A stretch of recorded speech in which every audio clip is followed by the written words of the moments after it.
പെണ്ണുങ്ങൾ ഭർത്താവിനെ കച്ചവടത്തിൽ സഹായിക്കാൻ പോകുന്നത് ഏതായാലും വെറുതെ വീട്ടിലിരിക്കല്ലേ, ഞാൻ പോയിട്ട് ക്യാഷിലിരിക്കാം. ആര് പറയാ? പെണ്ണ് പറയാ. ഭർത്താവ് ഏതായാലും ജോലിക്ക് പോവല്ലേ ഗൾഫില്, മക്കൾ സ്കൂളിലേക്ക് പോയി, എന്നാ പിന്നെ ഞാൻ വേറൊരു ജോലിക്ക് പോയിക്കോട്ടെ.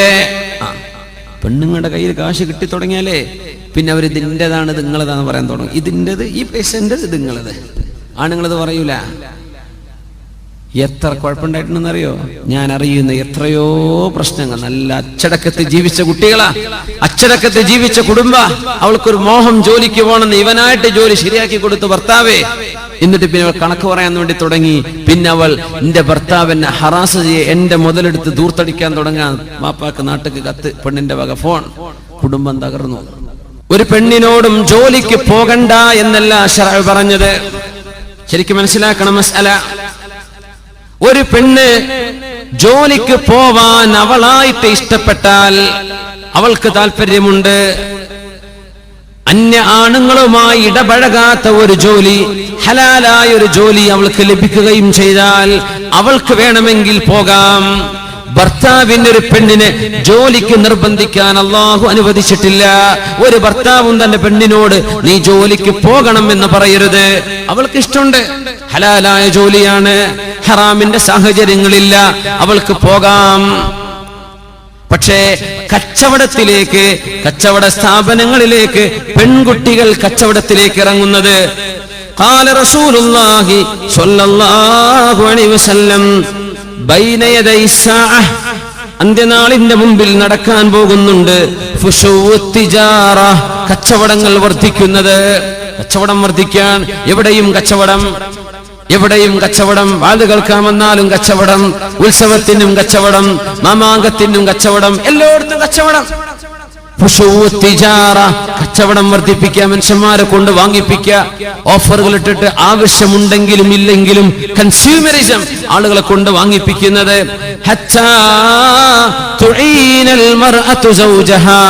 ഒരു പെണ്ണ് തന്റെ ഭർത്താവിനെ സഹായിക്കും. കച്ചവടത്തിൽ പെണ്ണ് ഭർത്താവിനെ സഹായിക്കും. പെണ്ണും പോവും കച്ചവടത്തിന് ഭർത്താവിന്റെ കൂടെ. ഷോപ്പിലേക്ക്, അവരുടെ ഫാക്ടറിയിലേക്ക്, അവരുടെ ഓഫീസിലേക്ക്. ഇങ്ങനെ പെണ്ണുങ്ങൾ ഭർത്താവിന്റെ കൂടെ ജോലിക്കിറങ്ങുന്ന കാലം അന്ത്യനാളിന്റെ മുമ്പ് വരാനുണ്ടെന്ന് 1400 കൊല്ലങ്ങൾക്ക് മുമ്പ് മുഹമ്മദ് റസൂലുള്ളാഹ് സ്വല്ലല്ലാഹു. പെണ്ണെ, നിന്റെ ഭർത്താവ് ജോലി ചെയ്യാൻ പറ്റാത്ത ഒരവസ്ഥ വന്നാലൊഴികെ, നിന്റെ ഭർത്താവ് നിന്റെ കുടുംബം പുലർത്താൻ പറ്റുന്ന സാഹചര്യം അയാൾക്കില്ലാതെ വന്നാലൊഴികെ അള്ളാഹു നിന്നോട് ജോലി ചെയ്യാൻ നിർബന്ധിച്ചില്ല.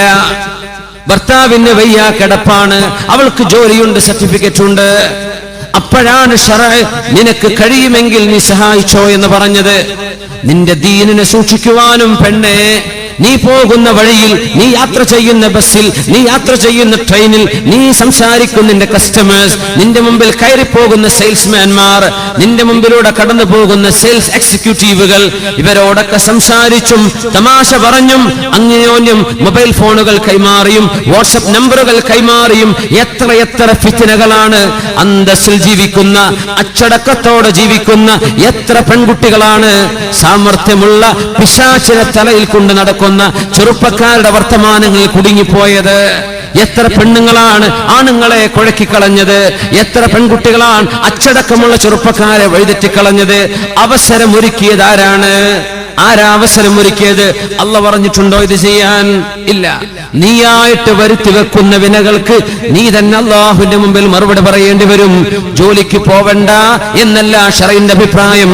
നിനക്ക് നിന്റെ ദീനിനെ സൂക്ഷിക്കാൻ കഴിയുമെന്ന് ഉറപ്പുണ്ടെങ്കിൽ, അള്ളാഹു ഹലാലാക്കിയ ജോലിയാണെങ്കിൽ, അന്യ പുരുഷന്മാരുമായി ഇടപഴകാത്ത ജോലിയുണ്ടെങ്കിൽ നിങ്ങൾക്ക് പോകാം. പക്ഷേ കച്ചവടത്തിന് വേണ്ടി സമയം വെറുതെ കൊല്ലണ്ട എന്ന് ചിന്തിച്ച് മനുഷ്യരുടെ വായ നോക്കി നിന്ന് സമയം കളയാൻ വേണ്ടി കച്ചവടത്തിന് വേണ്ടി പെണ്ണുങ്ങൾ ഇറങ്ങി പുറപ്പെടുന്ന കാലം ബൈന യദൈ സാഅ, അന്ത്യനാൾ അള്ളാഹു വരുത്തി വെക്കുന്നതിന്റെ മുമ്പ് ലോക മുസ്ലിം സംസ്കാരത്തിൽ ഇങ്ങനെ ഒന്ന് വരാനുണ്ടെന്ന് പരിശുദ്ധ റസൂലുള്ളാഹി സ്വല്ലല്ലാഹു